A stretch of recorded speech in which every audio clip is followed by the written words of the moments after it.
دہشت گردی کی کارروائیاں کرتی رہی ہو اور ان کارروائیوں کی ذمہ داری بھی کلیم کرتی رہی ہو، ان کی ذمہ داری بھی لیتی رہی ہو اور میڈیا سٹیٹمنٹ بھی جاری کرتی رہی ہو، ایسی کسی تنظیم نے اس دھماکے کی ذمہ داری قبول نہیں کی تھی۔ اس وجہ سے یہ معاملہ بہت پیچیدہ بن گیا تھا، بہت بڑا چیلنج بن گیا تھا پاکستان کی جو سیکیورٹی ایجنسیز ہیں ان کے لیے، کہ آخر کون ہو سکتا ہے جو پاکستان کے اندر اتنی کامیاب قسم کی کارروائی کرے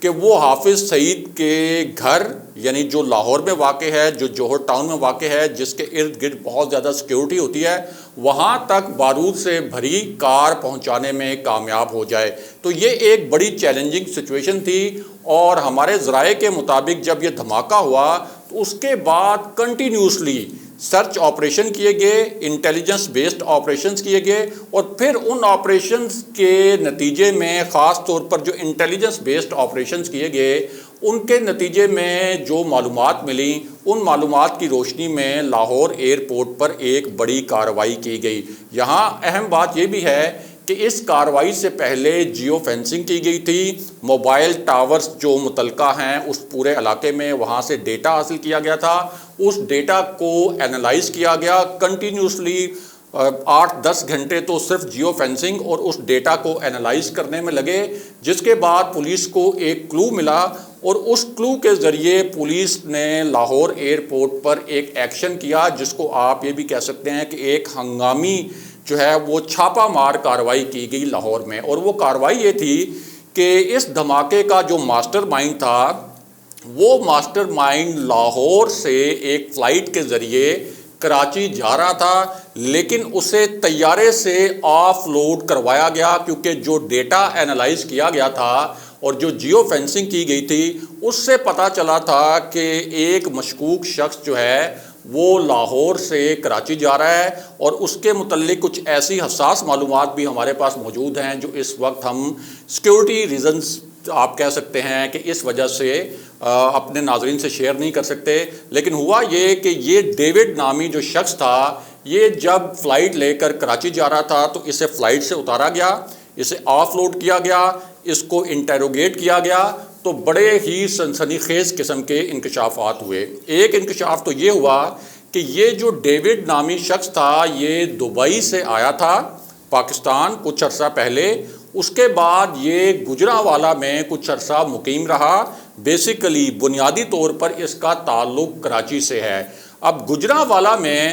اس نے بڑی ہی مہارت سے آپ کہہ سکتے ہیں کہ یہ جو بارود سے بھری کار تھی، یہ پوری کار اس نے تیار کی تھی، اسی نے اس کار کے جو مختلف حصے ہیں اور جو مختلف خانے ہیں ان میں بارود بھرا تھا، اور اسی کی گائیڈنس میں یہ کار جو ہے پھر لاہور پہنچائی گئی تھی، اور اسی کار کے ذریعے پھر حافظ سعید ہاؤس کے اوپر دھماکہ کیا جانا تھا، جو کہ حافظ سعید کے گھر سے کوئی 5 یا 6 گھر دور جو ہے یہ کار بلاسٹ ہوا، جس میں ہمارے 3 سے زائد جو افراد ہیں وہ شہید ہو گئے اور 25 سے زائد افراد زخمی بھی ہوئے۔ اب اس کے متعلق جو انکشافات ہیں ان میں ایک انکشاف یہ بھی کیا گیا کہ اس کا جو تعلق ہے، جو ابتدائی تحقیقات کی گئیں اس میں اس نے یہ تسلیم کر لیا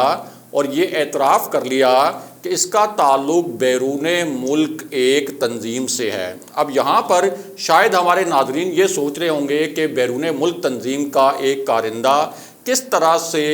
پاکستان میں آپریٹ کر سکتا ہے، تو اس کی صرف ایک مثال آپ کو دیتے ہیں تاکہ آپ کو اس قسم کے معاملات سمجھ میں آئیں کہ جب کوئی ہوسٹائل ایجنسیز کسی ملک کے اندر کارروائی کرتی ہیں، یا پاکستان کے اندر پاکستان مخالف بیرونی ایجنسیز اور جو ہوسٹائل ایجنسیز ہیں جب وہ کارروائی کرتی ہیں تو کیا کیا طریقے اختیار کر سکتی ہیں۔ مثال کے طور پر جسٹ فار ایگزامپل کہ MKM لندن کے بارے میں یہ بات ثابت ہو چکی ہے کہ اس کے را کے ساتھ تعلقات تھے۔ اگر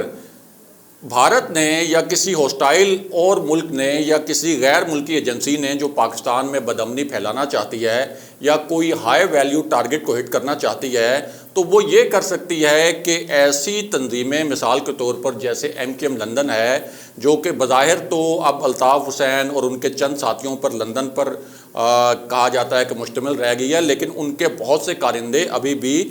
پاکستان میں موجود ہیں، کراچی میں موجود ہیں، اور وہ اس وقت خاموش تو ہیں، کبھی کبھار جو ہے وہ بے نامی قسم کی کارروائیاں تو کرتے ہیں، لیکن ان کی پریزنس ہے۔ تو وہ اگر سپوز راہ نے کارروائی کروانی ہو یا کسی اور ہوسٹائل ایجنسی نے، تو وہ اس طرح کی تنظیمیں جو باہر بیٹھی ہیں پاکستان مخالف، مثال کے طور پر MKM لندن، تو ان کو یہ کہہ سکتی ہیں کہ آپ اپنے کسی کارندے کے ذریعے جو کہ ملک کے اندر موجود ہیں، اس کے ذریعے ہم نے اس ہائی ویلیو ٹارگٹ کو ہٹ کروانا ہے، تو آپ ہماری مدد کریں، اور ظاہر ہے کہ پھر باہروں بار جو ہے وہ فنڈنگ اور اس کا جو معاوضہ ہے وہ جس تنظیم نے یہ سب کچھ ارینج کیا ہوتا ہے اور جس کے کارندے کے ذریعے اس قسم کی کارروائی کروائی جاتی ہے، تو وہ ساری فنڈنگ جو ہے پھر کسی اور چینل سے بھجوا دی جاتی ہے اس تنظیم کو اور اس تنظیم کے سربراہان کو۔ یہ ایک نارمل طریقہ ہے۔ تو اب یہ جو ڈیوڈ ہے جس کا تعلق بنیادی طور پر کراچی سے بتایا گیا ہے، اس کے متعلق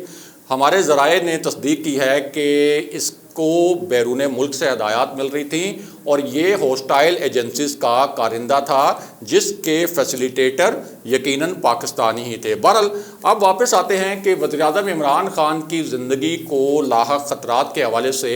کس قسم کی اطلاعات آ رہی ہیں۔ تو معاملہ یہ ہے کہ ایک ایسے وقت میں جب افغانستان سے امریکی وڈرال ہو رہا ہے، امریکہ کو پاکستان میں فضائی اڈے چاہیے تاکہ وہ اس خطے میں اپنی پریزنس برقرار رکھ سکے، اور امریکی خواہش نہیں، امریکی مطالبے کے باوجود وزیراعظم عمران خان نے CIA کو پاکستان کی سرزمین استعمال کرنے سے بھی روک دیا، یعنی پاکستان کی سرزمین کو استعمال کرتے ہوئے کسی بھی قسم کے آپریشن سے بھی روک دیا، اور بالکل واضح انداز میں کہا کہ ہم اس کی اجازت نہیں دیں گے۔ اور اڈوں کے معاملے پر تو انہوں نے الفاظ استعمال کیے کہ ایبسلوٹلی ناٹ۔ اب اس کے بعد کہنے والے یہ کہتے ہیں کہ امریکہ کو جب انکار کیا جاتا ہے، خاص طور پر پاکستان جیسے ممالک میں، تو اس کی بڑی بھاری قیمت بھی چکانا پڑتی ہے۔ اور اس حوالے سے لوگ یہ مثالیں بھی دیتے ہیں کہ ذوالفقار علی بھٹو شہید نے امریکہ کے مفادات کو چیلنج کرنا شروع کر دیا تھا، اور اس کے بعد پھر لوگوں نے دیکھا کہ کس طرح سے ان کو پھانسی پر چڑھا دیا گیا۔ اسی طرح لوگ یہ مثالیں بھی دیتے ہیں کہ معین قریشی جو ہیں، جب وہ امریکہ سے پاکستان میں آ کر اچانک وارد ہوئے تھے ایک بریف کیس اٹھا کر اور وزیر اعظم بن گئے تھے، تو اس کے پیچھے بھی امریکہ ہی تھا۔ امریکہ کی خواہش تھی کہ ان کو وزیر اعظم بنایا جائے، کیونکہ وہ بیسیکلی ایک امریکی نیشنل تھے، امریکی شہری تھے۔ اسی طرح شوکت عزیز ایک بریف کیس لے کر جب امریکہ سے پاکستان میں وارد ہوئے تھے، تو وہ امریکہ کے نمائندے تھے، وہ کوئی پاکستان کے نمائندے نہیں تھے۔ وہ بریف کیس لے کر آئے، امریکن نیشنل تھے، پاکستان میں وزیر اعظم بنے۔ جس دن وزارت عظمیٰ ختم ہوئی انہوں نے بریف کیس اٹھایا اور واپس چلے گئے۔ اسی طرح میاں نواز شریف کی بھی کچھ لوگ مثال دیتے ہیں کہ ان کو ایٹمی دھماکوں سے منع کیا گیا تھا، اور امریکہ کی جانب سے کہا گیا تھا کہ آپ ایٹمی دھماکوں سے باز رہیں، اور بعد میں جب میاں نواز شریف نے یہ بات نہیں مانی تو ان کو بھی اس کا نتیجہ بھگتنا پڑا، اور ایک کو ہو گیا تھا ان کی حکومت کے خلاف۔ اب اس پوری صورتحال میں جو اسلام آباد میں کچھ صحافی ہیں، ایسے صحافی جو کہ حکومت کے قریب سمجھے جاتے ہیں، ان کا دعویٰ یہ ہے کہ حکومتی ذرائع سے یہ خبریں ان تک پہنچائی گئی ہیں کہ وزیر اعظم عمران خان کی سیکیورٹی سخت کی گئی ہے، خاص طور پر ایک ایسی صورتحال میں جب بھارت پاکستان کے اندر کوئی بڑا سانحہ بھی کروانا چاہتا ہے۔ افغانستان سے امریکی افواج کے انخلاء کے بعد پاکستان میں ہائی ویلیو جو پرسنالٹیز ہیں، جو ہائی پروفائل ٹارگٹس ہیں، ان کو ہٹ کیا جا سکتا ہے۔ جو پاکستان کی بڑی سیاسی شخصیات ہیں ان کے خلاف کوئی کارروائی ہو سکتی ہے، خاص طور پر CIA کو اڈے دینے سے جو انکار کیا ہے وزیر اعظم عمران خان نے، تو اس حوالے سے بھی کچھ ہلکے شکوک و شبہات کا اور خدشات کا اظہار کر رہے ہیں۔ اور یہ بنیاد ہے جس کی بنیاد پر جس معاملے پر کچھ ایسے صحافی جو حکومت کے قریب ہیں وہ حکومتی ذرائع سے یہ خبریں دے رہے ہیں کہ وزیر اعظم عمران خان کی زندگی کو خطرات بھی لاحق ہو سکتے ہیں اس وقت کی جو سیکیورٹی صورتحال ہے ملک کی اور خطے کی۔ اگلے پروگرام تک کے لیے خدا حافظ۔